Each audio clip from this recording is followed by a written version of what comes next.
बड़े भैया? पिताजी? नहीं। ताऊ जी? बिल्कुल नहीं, मेरे होने वाले पति जी। जिंदा है? जिंदा भी और तंदुरुस्त भी।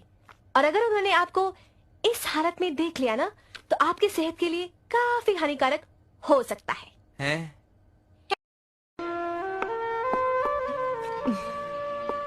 डाकू वाल्मीकि को साधु वाल्मीकि बनते हुए देखकर अच्छा लगा। और उसका अंजाम भी देख लिया? जिंदगी में पहली बार ऐसा किया मैंने, और मुझे खुद पता नहीं मैंने ऐसा क्यों किया। शायद आपकी बातों का कुछ ज्यादा ही असर हो रहा है मुझ पर। इसलिए मैडम, आप जाइए अपने रास्ते और मुझे जाने दीजिए मेरे रास्ते। मेरी जान बचाने का शुक्रिया।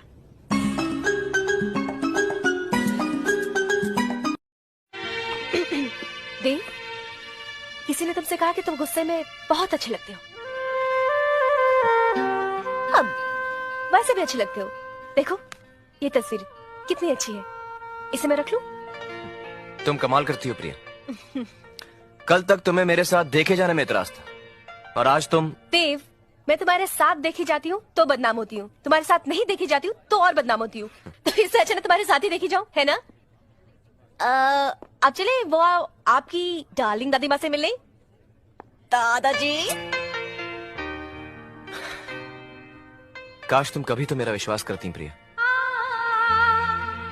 सच कहूं देव, थोड़ा थोड़ा विश्वास करने लगी हूँ मैं। अब चले? चलो।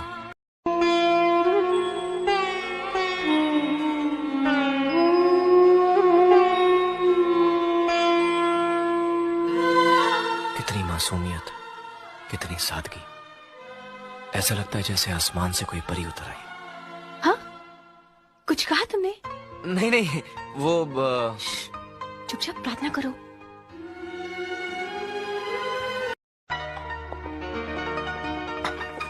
दादी माँ के सामने मेरी टांग खींचना जरूरी था। मैं आपकी टांग कहाँ खींच रही थी? मैं तो आपके कान खींच रही थी। I'm sorry, अगर तुम्हें बुरा लगा हो तो मुझे माफ कर दो। वैसे एक बात कहूं देव, जब मैं तुमसे पहली बार मिली थी तो मुझे लगा था कि तुम बहुत ही ऊंचे किस्म के इंसान हो। तुम्हारे सीने में दिल ही नहीं है। मुझे तुम्हारे कैरेक्टर में सिर्फ अंधकार ही अंधकार नजर आया था। लेकिन यहाँ आने के बाद, तुम्हें करीब से जानने के बाद, मुझे तुम्हारे अंदर अच्छाई की एक ज्योत दिखाई दी है, जो रोशन है, उज्जवल है।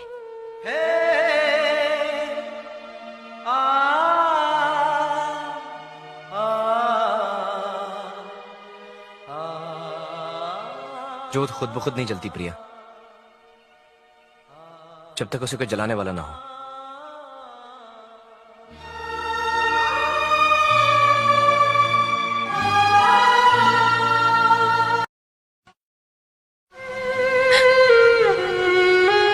अरे यार, तुम यहां खड़ी और मैं तुम्हें पूरी शिप पे ढूंढ रहा हूं। अरे तुम रो रही हो? क्या बात है प्रिया, क्या हुआ? कुछ नहीं। आज का दिन मैं कभी नहीं भुला पाऊंगी। इतनी खुशी मैंने पहले कभी नहीं महसूस की।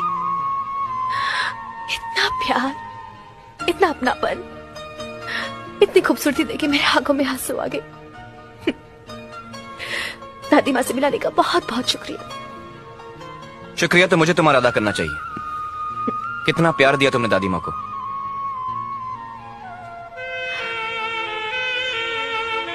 तो कल बम्बई आ रहा है।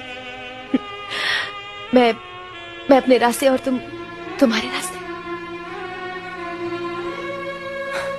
अपनी शादी में बुलाओगे मुझे? जरूर बुलाऊंगा। वो शादी की तारीख मुझे बता देना। कहीं ऐसा ना हो हमारी शादी एक ही दिन पे हो और हम एक दूसरे की शादी में शामिल ना हो पाए। शादी में तो हम एक दूसरे की जरूर शामिल होंगे।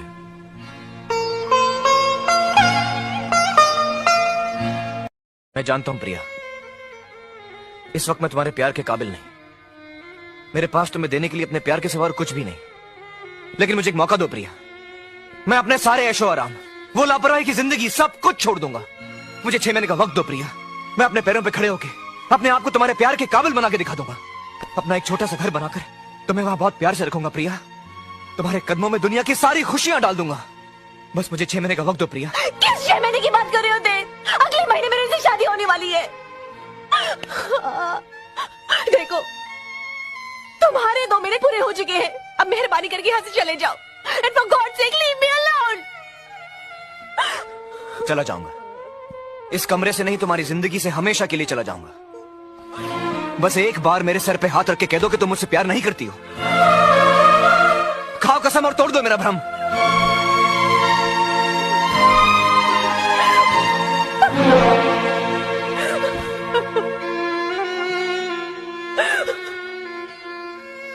प्लीज समझने की कोशिश करो। ये नामुमकिन है। उनके बहुत एहसान है मुझ पर। मैं उन्हें धोखा नहीं दे सकती। अकेला नहीं छोड़ सकती मैं उन्हें। मेरी तकलीफों को और मत बढ़ाओ दे। चले जाओ, चले जाओ यार।